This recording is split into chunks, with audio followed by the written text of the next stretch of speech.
winds are blowing and the storm is brewing. And my question for you is, are you swept up in it? Are you feeling ungrounded and anxious and out of sorts?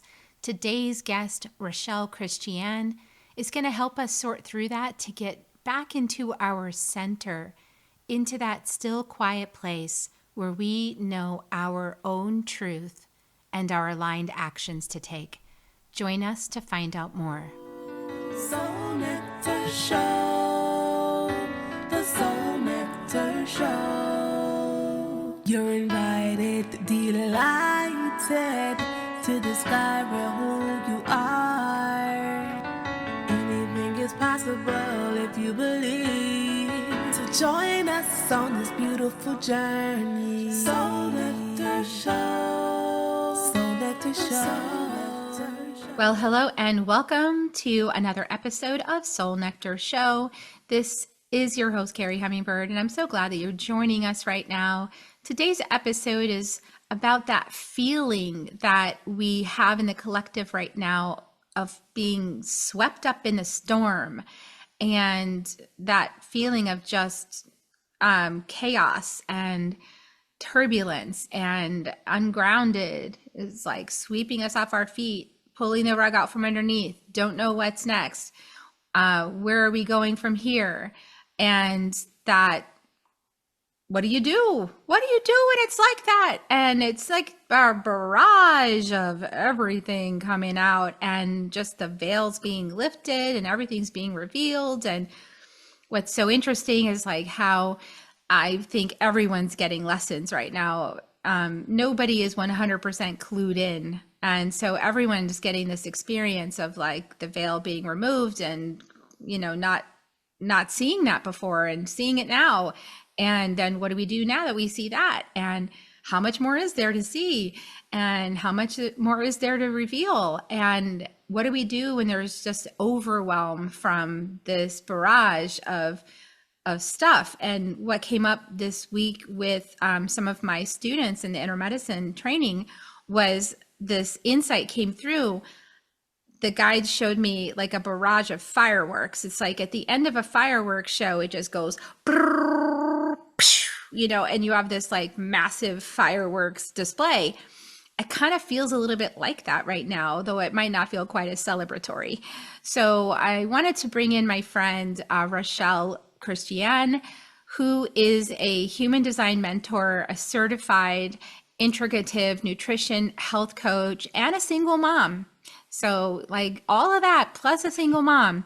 And she knows how to move through chaos. She knows how to get yourself back grounded, get back connected with your body, aligning with your own energy, and then sorting through what you're perceiving and also feeling your emotions. There's a lot of emotional intelligence that Rochelle helps people to gain on their journey. And so you find out more about her in the show notes, but she's the founder of the Wholistic Human Design Academy, and she is the host of the Emotional Mastery podcast, which I'm also going to be on very soon at some point.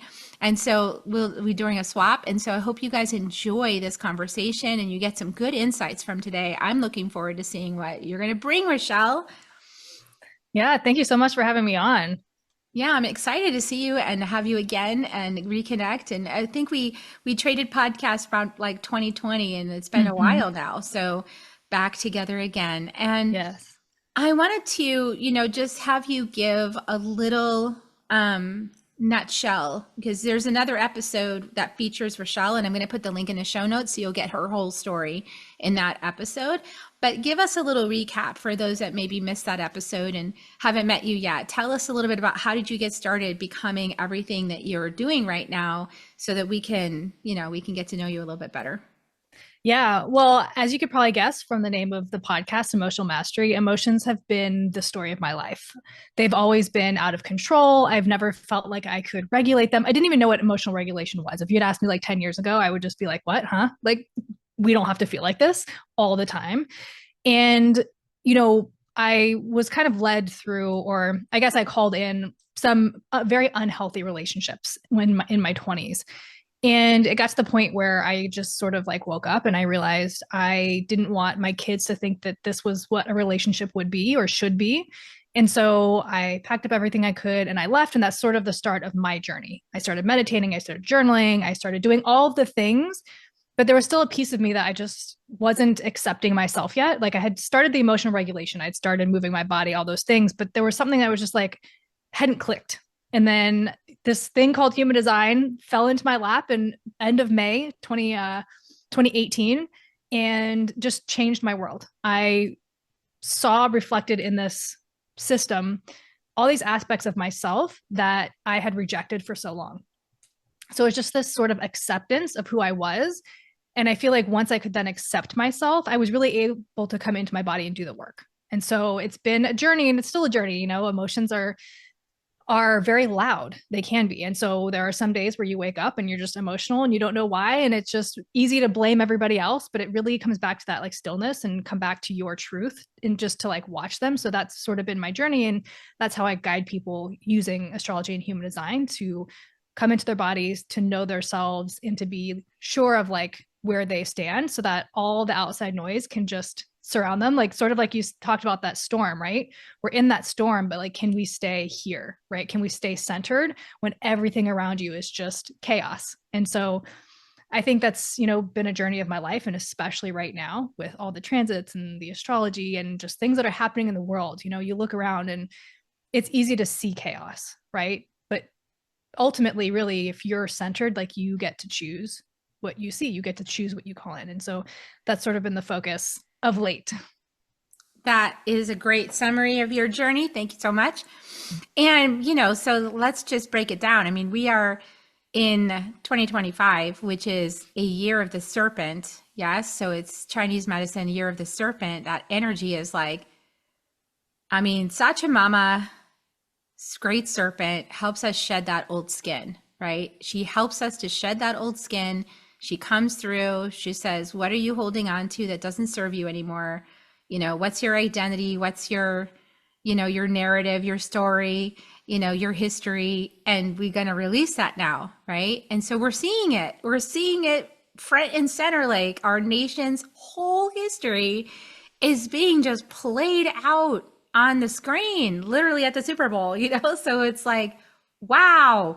And it's so interesting, you know, that not everyone's seeing the same thing, right? And so explain a little bit about some human design reasons why some people might not be seeing all the same things.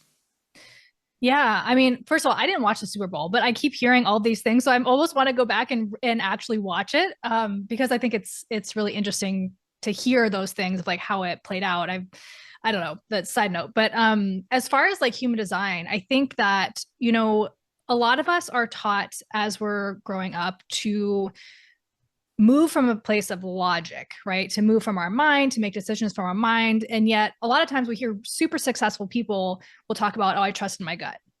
But yet for some reason, there's a disconnect between us actually trusting our gut, right? We're so much in the head. And, you know, your perception is reality. So what you're allowing your mind to control, what you're allowing your mind to sort of like, I guess, skew your perspective to be, is what you're going to see, right? But human design brings us into this practice of coming into our body. And I believe the thing with the mind is always going to be the mind. And it's a practice of letting it go or letting it do its thing and then coming in and making decisions based on what you feel to be right. I think a lot of times we, you know, if we're consuming a lot of media or we are around people that maybe hold a lot of drama, right? It's all reflections of what's going inside, but what we're bringing into our reality is what we're going to see, right? If I think it was Henry Ford that said, if you think you can or you think you can't, either way, you're right. And so that mind, as powerful as it is, can alter the way that we navigate life. And so, especially when it comes to emotions, we're bringing in the body and the way that we feel, every emotional experience you have after the age of 30 is tied to a narrative, a mental narrative, right? So if you have an emotional experience of sadness, it'll be tied to something that happened when you were in your 20s or teens. And so your mind automatically goes back to that thing, right? And our mind is wired for comfort, it's wired for safety. And so, especially right now, like you said, everything is shaking us out of that space. And I think that as we're navigating this time, we're moving away from this logical mental like construct into more of this intuitive, like passive, like right brain sort of environment. And human design speaks to this shift in 2027 that's coming, and a lot of it has to do with the solar plexus. So, you know, that being the way that we're perceiving life, right? I think that again, that human design gives you this like blueprint to come into your body and like just let the mind do its thing, right? And we're not so much latching on to the thoughts that are in there. Yeah, and emotions are like not everyone's emotion centered. So like our like emotional intelligence is what's really opening up on the planet, right? So um not everyone's designed to have the same kind of relationship with emotions. So I'm Mm-hmm. emotion centered. So I feel emotion that is generated from within. But I learned through studying human design that both of my sons are non emotional, which means that they don't experience necessarily their own emotions. They just feel the heightened reaction of like everybody else's emotions. So, like, my emotion that might be at like on a scale of 1 to 10, 10 being super dramatic. If I am experiencing like a 4, my sons could be experiencing like an 11. Mm-hmm. Like it's because Yeah. it's that big for them. It like echoes through their whole chamber. And Mm-hmm. then they don't know what to do with that because they're not, emotionally, they don't have that emotion center. So say a little bit about that, like to help people identify who they are in that equation, because that could help eliminate some of the chaos and the drama that people are experiencing because of this storm that's going on. Mm-hmm. Yeah. So in human design, the solar plexus, which if you're looking at your chart, it's the far right, like inverted triangle sort of. It'll be, if it's defined, it'll be in color, and that makes you an emotional authority. If it's white, you're either undefined or open. But I think the last I checked, it was like 51% of people are emotionally defined. So 51% of people are run by their emotions, need to make decisions based on their emotions, are very emotion centered. And the other half, like you said, is taking in and amplifying that. And so when you look at it, I mean, I think we've had a society, or we have a mass of people who have never been taught emotional regulation, who don't even know how to be in relationship with their own emotions, right? They're operating from their mind when they should be operating from their body, and just allow these things to overwhelm them.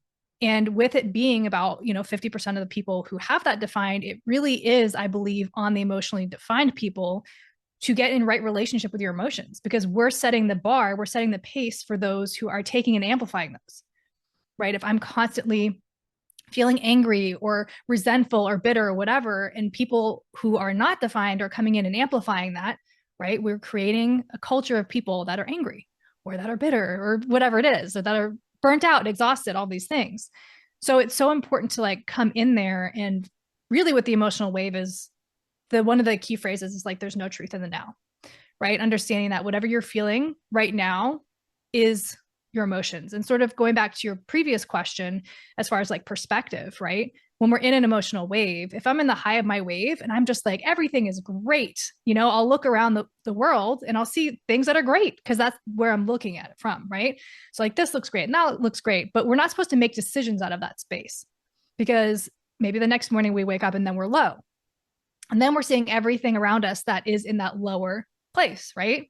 So it's a really of coming back to this neutral space. And it can be frustrating because sometimes it takes a while to get there, right? But it is this practice of like, okay, even though everything seems perfect right now, I am aware of my heightened emotional state. Like I always think when I'm in that space, it's almost like I feel like jittery, right? Like I'm just like tingling and I'm like, oh my God, like this is it. Like this is amazing. And I'm aware of that like almost electric feeling that I feel inside. And that's when I know, like, okay, even though this is amazing, I still need to give myself time to come back down. You're always going to be up, you're always going to be down. Like that's why it's the emotional wave. The wave is always going to be in and out on the shore, right? And it's our job to witness it. And then when it calms down a little bit, then I think then we get that clarity of like, oh, this is for us, right? And when we're in that place and we're aware of that, like you said, my son also is undefined. My daughter's defined, but my son is not. And she's a teenager. She spends a lot of time in her room, but he spends a lot of time with me. And so I have to check myself, even if I'm in the high of my wave, right? I have to try and neutralize that in a way around him that he's not taking on my emotions to be his, because there's always a crash. If you're that, what goes up must come down. And so we have to like go through that. And again, I think it's us regulating and coming into a relationship with our emotions that then allows people who are not defined and experiencing them from you to experience them in a healthy way, to know how to regulate. Like we have that conversation all the time with my son. I'll tell him it's not always going to be yours. You can go to your room, right? You can take yourself out of the situation. He's like, but I want to help. I said, I understand that, but I want you to know that sometimes when I'm feeling this way, that's not your burden to bear, And I think saying that we have to understand as emotionally defined people that we have a responsibility that we are putting that out everywhere we go, and we're all human. Nobody is perfect, right? So we can't always just like go out in public in a perfect emotional state. Like it doesn't work that way. But again, I think having that relationship with your emotions, riding the wave enough times, journaling around it, being aware of it, knowing the tools to like breathe or even the way to communicate it with people. And it really helps you like not regulate other people's emotions because that's not your responsibility, but what you're putting out, right? And it kind of gives you a little bit more power and it helps other people to not amplify all those, like I'll say negative. I'm air quoting it because, emotions are what they are. It's what we make them mean. But yeah, it can be really confusing if we're not aware. Yeah, and it's also really judged. I mean, I'm old enough to know, because the psychology industry has a whole manual that defines how people are. I prefer human design if I'm going to be classified as something, but after 20 years of that, and there's no shame or judgment on anybody who is a psychotherapist. I actually have lots of psychotherapists in my community, so totally get it, totally honor that, that learning process from what we were taught to like finding out the truth of things actually. And it's a process. But what I want to say is like the biggest thing that people who are emotionally centered, I think, is to get this conversation about you don't have any boundaries or, but it's not actually, that's not exactly true. But there is also this way in which I don't think all, but many people who are emotionally centered are getting input from their environments and depending on the astrology, right? So that's why this is complex to talk about because there's also astrology. So I'll just say like in my chart, I have a deep Scorpio, in the 12th house. So it's like, I'm going to feel the deepest collective stuff on the planet. And it's you guys, it's heavy right now. It's very heavy. And so if I tune in at all to anything outside of my house, I'll start picking up on the emotional energy of those things, and then I've got to do processing with myself in order to transmute, alchemize, and clear that stuff so that, like you said, not bringing that into my life, right? Like my personal life, I'm transmuting, alchemizing, bringing it back into homeostasis, harmony within my being by simply being in my body, feeling, witnessing, noticing where the energy's at. Is it all in my head? Is it barraging me here? Is it barraging me down here? Just kind of bringing my tools in to ground and center myself so that that energy gets transmuted. And when it gets transmuted, because I am tuned to the collective, it gets transmuted for the collective too. So it's that kind of like knowing your own chart is really important so that the kind of like you're not weird or bad or different. It's just that if nobody ever told you that, you would have no way of knowing that that's why you were so emotional. And if you keep, like I was putting myself in all kinds of situations and I had no idea that I was like a sponge soaking it all up so I could go home and transmute it, right? I didn't know that that was what was going on until much later. So talk a little bit about let's say a little bit more about that, because I think it's important for people to know their design, right? So they can understand how to work with themselves best. Yeah, like there are so many nuances of your human design and your astrology. And when you put the two of them together, I mean, it's this beautiful, like dance and like tapestry of all of this information, but it is nuanced. So I was actually just having a conversation earlier today about somebody who has an undefined solar plexus, but they have gate 30, which is it's like the most emotional gate in the solar plexus. She has it defined in her conscious Mars. And Mars in astrology, it's action, assertion, it's the warrior energy, it rules Aries, but it also is your expression of your emotions. Most of the time, your immature expression, because Mars can be a little bit immature in that way, right? So for her, having this gate 30 in this way that she expresses her emotions, like it feels a lot. And so I think it's important to say that just because you have an undefined solar plexus, it doesn't mean that you don't feel, and it doesn't mean that you're always only taking in other people's, right? Like right now, staying with that same example, and let me know if I need to clarify or anything, but Pluto right now is in Aquarius, right? Pluto moved into Aquarius, but it is sitting in a gate that if you have an undefined solar plexus with gate 30, it's activating that now for you. So the transits, basically the transiting planets can turn centers off and on in your chart. And it doesn't mean that you now have that energy or like that it's native to you, but you're experiencing that. And we know Pluto is a slow moving planet. So she's going to have this activated now for years. And so it's always showing us something, right? So even if you're undefined, even if, say you're in a relationship or a partnership, or you're a child of like one of us, like there are times where they're going to experience that solar plexus defined, not from us, but from a transit, right? There are periods in life. So there are lessons through all of it. But again, like it's very nuanced and it's super complex, but it's also really simple, right? If we're looking at our design, I think the most important things really are to understand that type, strategy, and authority. Because if you're making aligned decisions from that place and regulating as you go, because it's not always going to be easy, right? There are transit, there are people that you encounter that are going to activate certain things, but knowing how to navigate in your system. So if you're just hearing about human design for the first time, or maybe like not as familiar, that type, strategy, and authority, it's basically the way your energy works, right? It's kind of the core, the basics. I know people hear it all the time and like this again, but it's the core piece of human design. And we all want to know all the nuanced little details because it's fascinating, right? It's so fascinating to understand how this responds and what drives me or what moves me or my purpose in life. But really coming back, we can't be in our purpose if we're not making aligned decisions, right? And we can't be in our purpose if we're constantly dysregulated. So finding out what that is in your design will really help you sort of like, I guess, course correct and know that there's also an element of like your not self, what they call within that, your strategy. And so for me, I'm a manifesting generator. So that is frustration and a little bit of anger. So I know that's an emotion I'm very familiar with, frustration, right? Even as sometimes I'll notice like on a Sunday night when the kids have been just like wired all weekend and I'm just like, oh my gosh, I'm so frustrated. I have to come back and regulate myself, right? Because in some way and somewhere, I'm not aligning to my design. And of course, it's challenging when you have multiple people and everybody's trying to, align to themselves, or you're trying, especially as a parent, right? You're trying to make sure everybody's aligned or everybody's like happy or in doing things that make them feel good.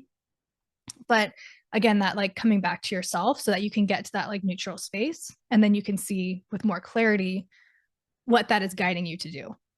Did they answer your question? Yeah. I like, yeah, it's like knowing, for example, I'm a manifestor by design. Mm-hmm. And so I need to know that I have limited amounts of, energy. Like I've got an energy bucket, and once the energy bucket is drained, that's it. I have to check out, go sit, do nothing, be quiet, right? And just recharge. But I used to push forward because that's what our society taught us to do, right? It taught us to keep pushing, keep going, be productive, And so I was doing that and totally wearing myself out. And because I didn't understand that I actually needed those long periods of rest, that like sleeping in really late is actually good for me. Like it's actually what I need. Having days where I do absolutely nothing is really important. Taking a long bath and, I go float now. That's incredibly important. That's life-saving for me because that takes me out of the constant doing that's actually not part of who I'm designed to be. And then there's generators that they actually need to motivate themselves because they have so much energy that if they don't go move their bodies, or they don't move around and stay busy, they actually get super irritated and or super sluggish and depressed. So it's so important to know what system you're working with, so that you can understand yourself. And so it's been interesting, the influence that we have as emotional centered beings when we are in our right relationship, right, in the right energy and the right frequency, and we're taking care of ourselves. There's an influence that happens that's beneficial. When we get into like a manifestor tired and angry, everybody feels that. Mm-hmm. Everybody feels that in a really uncomfortable way. Like everybody knows, stay away from her. And they go, oh my God, like it's a force field that pushes your butt over. It's like, get out of my way. And so I know that about myself because that's the type I am. And so in order for me to stay open, gentle, present, patient, all of those things, I have to respect the energy type that I have, to slow down. Don't collude with the system that's built for generators. Like, it's not for me. That's not my thing. I can't keep up with that. And just tune in, because then I'll get the more clean insights, and I'll take aligned action. And when I take aligned action, it's like, it's lightning. Mm-hmm. If I just do the little generator stuff, the way that we've been trained, but that's not designed for me. It works great for generators. It's not designed for me. If I do that, I will literally make no impact. Yeah. Yeah. And I think it's important to, even if you're a generator type, or, there are so many mixed messages, and generators get in their heads a lot. I think that is the biggest conditioning piece for a generator. It's like you get that like sacral hit, but then they get really heady, and it just completely takes them out, and they're like frustrated because there are so many mixed messages out there. Like, I have been sleeping awful lately. And so I came home today, I dropped my kids off, and I wanted to take a nap. And I felt such shame on my drive home for taking a nap. I literally had to sit with it for like, why do I feel this way? Because my mom is always like, go, go, go. Like, you don't stop, you don't nap, it's hustle, and like all these things. And so I had to sit with that in my own body. Like, why do I feel so much shame for taking, like, nobody's even gonna know I took a nap. Why am I sitting here torturing myself because I need rest? Right. And so I think it's like primarily listening to yourself. Like, when I have clients, or if I'm, leading groups or anything, I always say, like, trust yourself first and foremost. Like, these systems are designed to be a support for who you already know that you are, right? It's a further exploration of your energy. If something feels good, like, go for it, right? There's a whole primary health system within human design. This is the way you're designed to eat, what the environment you're designed to be in. But of course, like, even think about food, which is a whole other topic, but we have been like designed, or we have been conditioned, I guess, as children to eat a certain way. Like, how many people have heard the parents be like, you finish all that food on your plate? They're like starving kids in Africa, right? And so we're just like we're like abandoning what we know in ourselves to finish a plate of food, right? Instead of like, I'm actually full, I don't need any more food. So there's just like all these different little ways, right? And some of them may feel comfortable, some of them may feel aligned, and some of them may be so deeply conditioned. But I think it's just the awareness, right? And that exploration of like taking that moment, that pause of like, wow, I feel so much shame that I'm going to sit and take a nap now. Let me just sit with this for a couple minutes, see where it's coming from, see why it's here, and then honor myself that I know that I need to sleep right now. Like, I will not be able to function. I will not be able to go to the gym today. I won't be able to move my body, right? All those generator things that I need in my day if I don't actually rest right now. So I think that exploration of the self, and just like really getting like intimate with yourself. And I think the human design, is such a support for that. But it's a tool to like, let me get curious about this gate that's in my sun, or this gate that's in my moon. Like, when have I seen that in my life? Right? Like, how does that show up? What is the shadow? So I love shadow work through the lens of human design, because it's like, when does that shadow show up for me? And I mean, we could go through, the whole, you do the gene keys, the Venus sequence, which is like my favorite, because it's all about love, emotions, sexuality. It's your core shadows, is these things that consistently show up in relationships, right? And really like moving through that. And it's challenging. Like, I'm going through it right now, and I came to one gate and I just had to shut the book, because I was like, this is triggering me right now, even though I've been through this multiple times for whatever reason right now, and just having that awareness and allowing it. Yeah, and not questioning that anymore, you guys. It's like if you're feeling something, it's there to give you some information about whatever's going on right now in your life that you didn't have time or didn't slow down long enough to look at, or you didn't want to because it was uncomfortable to look at. There's a lot of uncomfortable things to look at right now. Mhm. And, or it's some past stored emotion that's repressed in your body because we shame our emotions. We've been taught to shame these emotions, especially those of us who are emotion centered and we have these big waves of emotions. Or if we're reacting, right? Because, yeah, I've seen my kids react from the emotional wave, right? And get blown out by it. So that there's a lot of judgment in our society for not being totally flatlined. And the thing is, if we can realize that emotions, they're actually like in computing terms, they're like blobs of data. They're these giant blobs of data that are so packed with information that the only way to assimilate that information is to feel it. And then the assimilation of that information could be ancestral stuff that's clearing while you're just sitting feeling it, could be past life, could be early childhood, could be last week when somebody really ran you off the road and you got mad. Could be a lot of things, right, that are unprocessed, undigested, but there's information in that you can only receive by sitting, being with the feelings, holding yourself through it until the wave passes, and then noticing what arises in your awareness after that, being with it, right? And so for you, you were like, oh, shame.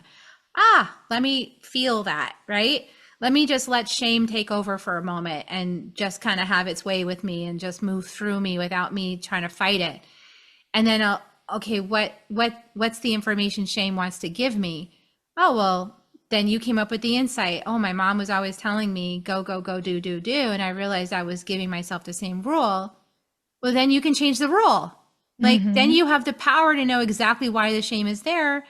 You can change the agreement with yourself in a conscious way, which will help it stick. But like, a lot of times we're trained to go direct to the mind and try to process it that way, but we're not dealing with the faster way. The faster way is actually to feel it and let it move through you.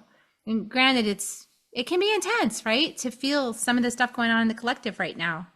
Yeah. And I will say that, I mean, I think everybody has trauma of some sort, big T, little t trauma. Everyone has something. And like you were talking about emotions, like when we feel emotions, it's information, it is spirit speaking through us, it is asking to be seen. But when we don't fully feel it, when we don't allow it to wash over us, when we're not transmuting it, it gets stuck, right? Like the book, The Body Keeps the Score. Like it gets stuck inside of our body and it's just going to keep coming back if we don't face it, you know? And so it's so important to move through it. And when I was first starting my journey and first really trying to work with my emotions, I would get so caught up in my mind about, is this trauma or is this something I need to like work with? Like I couldn't understand, especially with my emotional wave where I would be triggered or something. And I would just constantly ask that question, is this trauma or is this something I need to like actually do?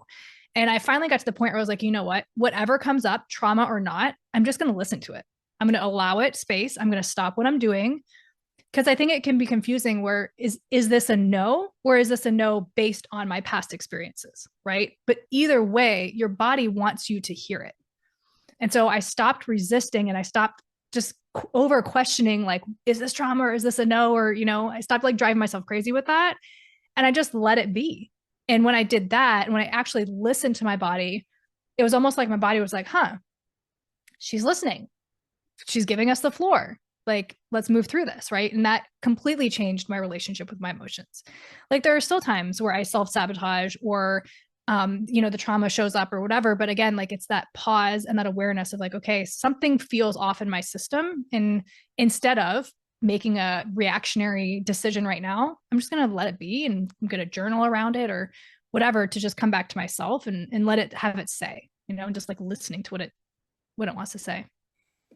Yeah, I mean it's a different kind of approach. I mean, I did the same thing. So you're making me laugh earlier because talking about like constantly checking and trying to figure out the answer and then getting inconsistent answers and I finally realized too, like there's too much complexity in what is coming up that the only way to get a clear answer is to be integrated with it, to let it move through, alchemize, integrate, become neutralized.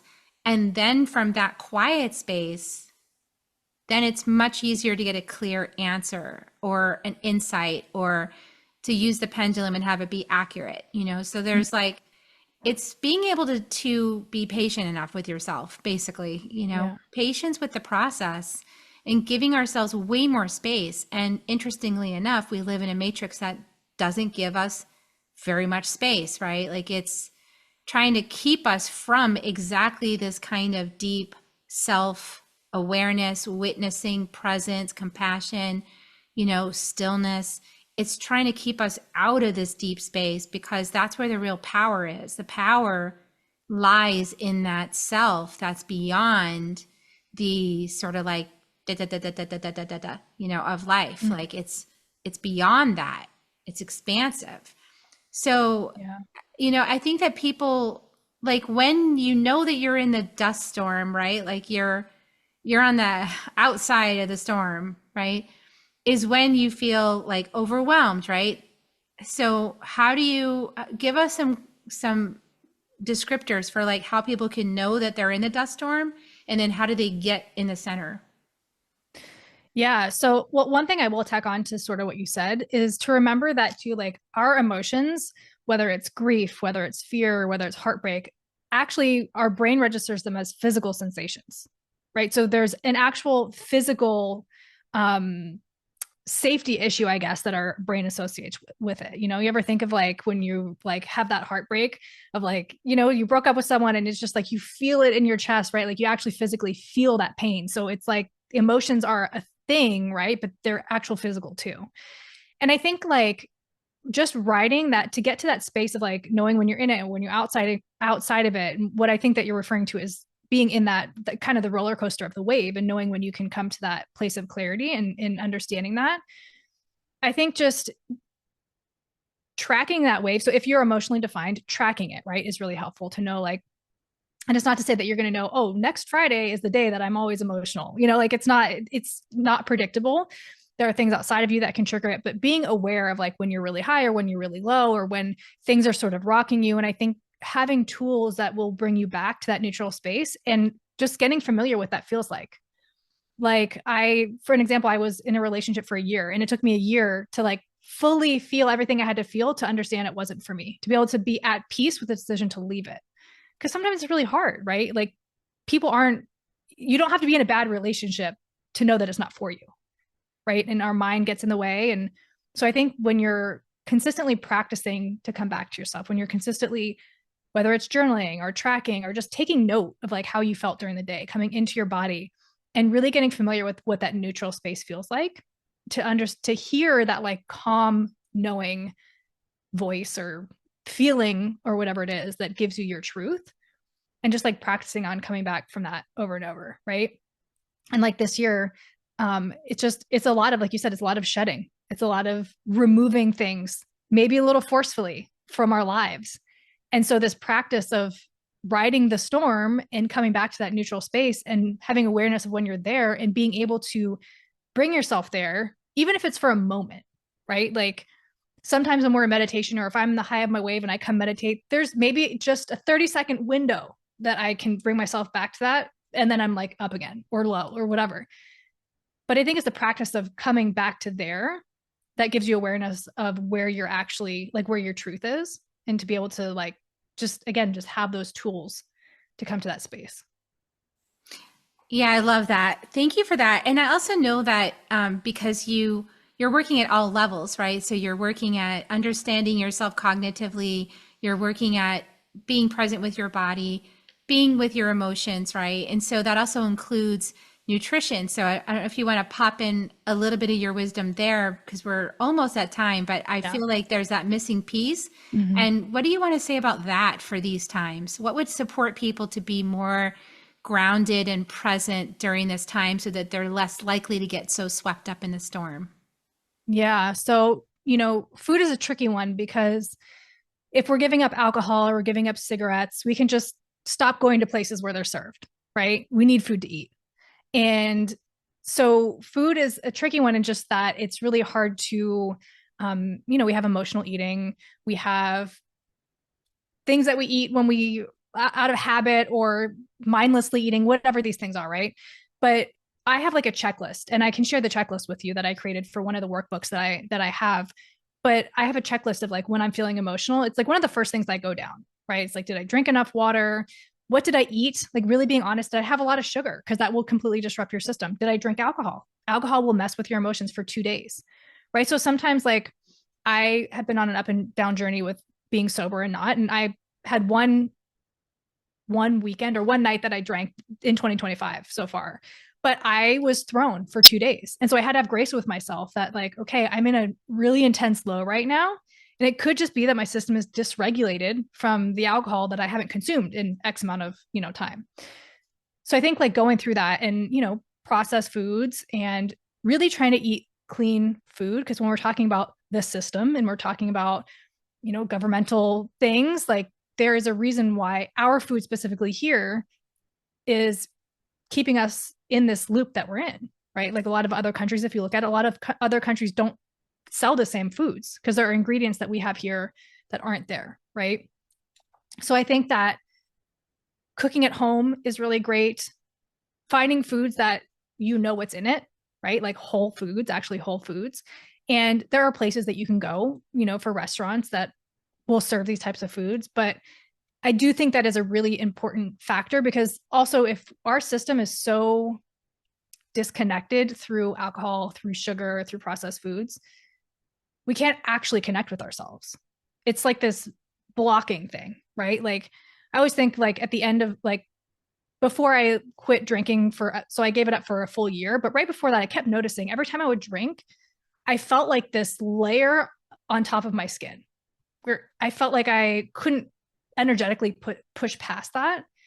And, there's a reason that we're drawn to it, right? Like if we're experiencing something emotional and we don't want to face it, if we've just constantly suppressed it and pushed it down, if we're not here, if we're not transforming our emotions or we're not letting them be, alcohol is a great way to do that, right? It suppresses it all. It literally puts you like in this little energetic, that's the way I visualize it and I felt it, where it until the keeps day it down. after. Yeah. Yeah. But then, and then a lot of people will just drink again. Right. Yeah. So I think that there comes a point where I had a old coworker.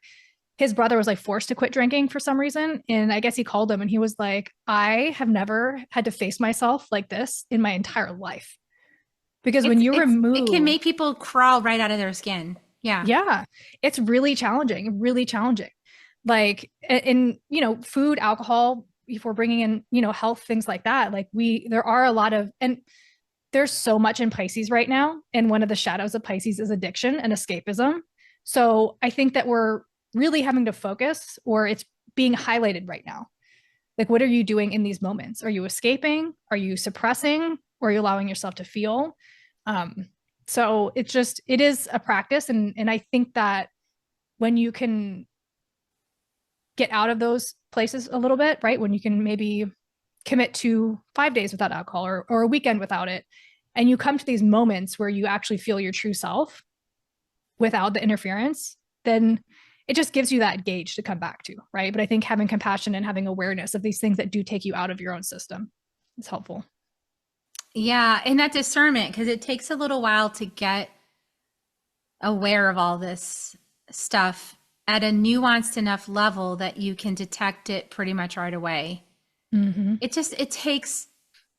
took me whatever since 2012. So we're 2025, 13 years. So if you're kind of just getting started, give yourself a break, take a breath, one step at a time, one lesson at a time, one realization at a time, just one thing at a time, and master that thing, And for those of you who are like, I've been doing this my whole life and it's still happening.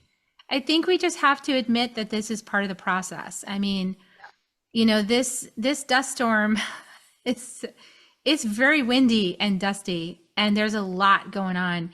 And it's kind of like I had this vision of, did you ever see like Raiders of the Lost Ark and the one where like they found the crypt or whatever it was, and they pulled the top off, and Harrison Ford's like, "Don't look at it," and it's like swirling around like everywhere, and just like, you're gonna die, your face will melt, and all this kind of stuff.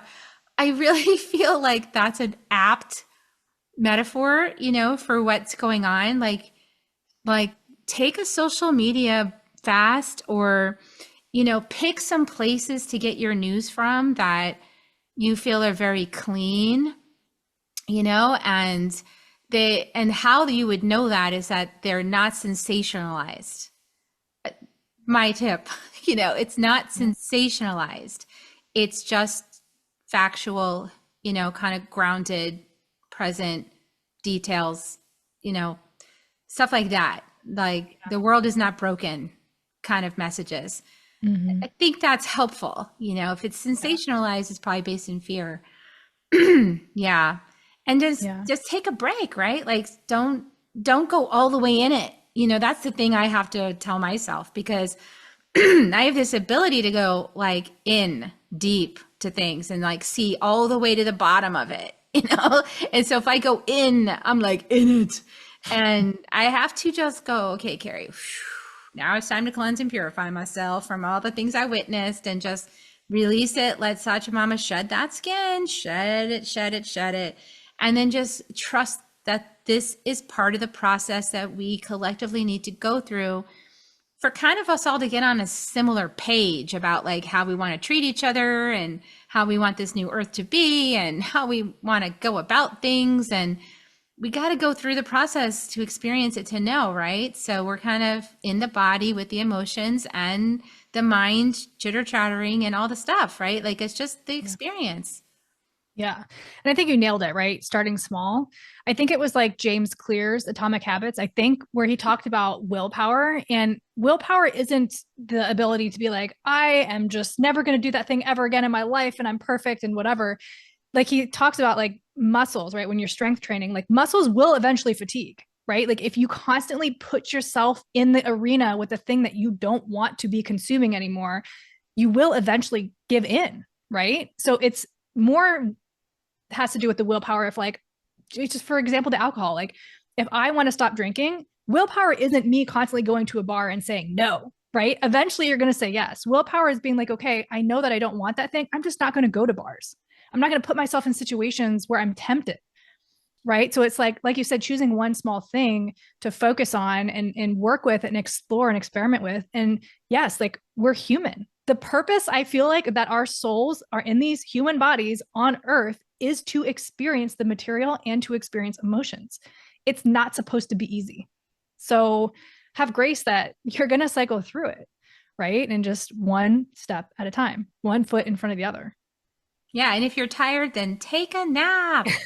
Don't feel bad about it. Deep breaths and take a nap. Go for a walk around the neighborhood, like just take a rest. And the world and all of its problems will still be there, yep. Regardless if you're paying attention to it or not. So there is that too. Mm-hmm. So beautiful. And on that topic though, I do also feel like I need to say out loud, in the words of Martin Luther King Jr., love is action. So in no way did my last statement ever intend anybody to think that you just sit back and do nothing. Not true. I just wanted to correct that, because I caught myself in that, and it's like, wait a second. I need to say out loud that, at least for me, I'm an advocate of aligned action. So not like in the storm action, not in the wave action, but like, deep commitment to transforming, alchemizing all the things that, and then getting into a place of deep stillness, listening for aligned action, and then taking that. I just had to put that out there, you guys. I caught myself, and I don't want anyone to miss that point. That's really important, actually. Yeah. Yeah. Very important. And sometimes that's the hardest part. Probably most of the time, that's the hardest part. It's hard to know the right action, because you have to get still enough to hear it, to feel it, to know it. Yeah. Sometimes the right action is the hard thing to do. Oh, yes. And the right action is a hard thing to do. Absolutely. It's the thing that your mind doesn't like. Mm-hmm. Yeah. Because it's uncomfortable. Very. And it's going to cause change. And then the mind's like, no, I'm going to have to figure out all the new variables for keeping you safe. Mm-hmm. That's too much work. I'm just going to tune out and disconnect and say that's boring and I don't like it. And that's stupid. And then walk away. Yeah. Mind is sneaky and it's tricky. So that was a little Easter egg for you guys, by the way, too. I love you very much. Okay. So you're going to give us a link to your wellness checklist. Yes. Yes. I'm going to write that down. Mm-hmm. Okay, cool. And I'm going to put that in the show notes, you guys, so you'll be able to access that. And is there anything else that you want to offer people before we sign out and say sayonara? I would say just finding one tool that really brings you back to yourself. So whether it's journaling, meditation, breath work, tapping, movement, whatever that is for you, really making it a part of your daily practice. Because I think right now we need to set ourselves up for when it becomes chaotic, which it already has been, but we have eclipse season coming up and then just Neptune and Saturn moving. There's a lot. And so I think having that one practice that you have made a part of your everyday, so you don't even question it, you just do it, right? Will be so helpful in just, digging your feet in when that storm is just cycling around you. That I think is the biggest piece of advice that I would give right now. Beautiful. I love that. So pick something, anything, you guys, just anything. Go sit on the earth with your bottom if you can get outside, or do your breathing practice or dance or anything, like literally anything to keep yourself sane. I always give people opening sacred space invocations if you've never done that in all the books I wrote. So if you can go pick up one of those. And gosh, do you have one recommendation, Rochelle? Like one recommendation of something people could do as a baby step every day to stay sane? I mean, I am a huge fan of journaling. I have done it for the last 7 years plus. I will continue to do it because I think it really gets you in tune with yourself. It's a really great reflection. And just shaking too. I really like to just stand there and just shake it all out. Cause I'm like, if I'm feeling tension, if I'm feeling anything, right. Just like being able to move it, because emotion wants to be moved. I love those. Shake, shake, baby, shake, shake, everybody. Yeah. All right. Well, it's been great having you back on the show. Thanks for coming. And everybody like, subscribe, and share this episode out with anybody that you think could benefit from it or it would help. And check out the free gift, the wellness checklist. And then we're going to give you kisses. Would you like to help me give kisses to everybody? Sure. Here they come, everybody. We love you so much. Thanks for staying till the very end. See you guys next time on Soul Nectar Show. Bye for now. If you found even one gold nugget in this episode of Soul Nectar Show, will you do us a favor? Will you subscribe, like, and share this episode? Maybe even write a comment and let us know what you thought about it. We really, really want to engage with you at a much deeper level. Let's be part of community together. Have a great week, everyone. Bye for now. To dive in deeper to nourishing conversation, visit soulnectar.show. Soul Nectar Show. Awaken, awake, show. Take a sip from the drip of nectar, from the source of who you are. Yeah, yeah.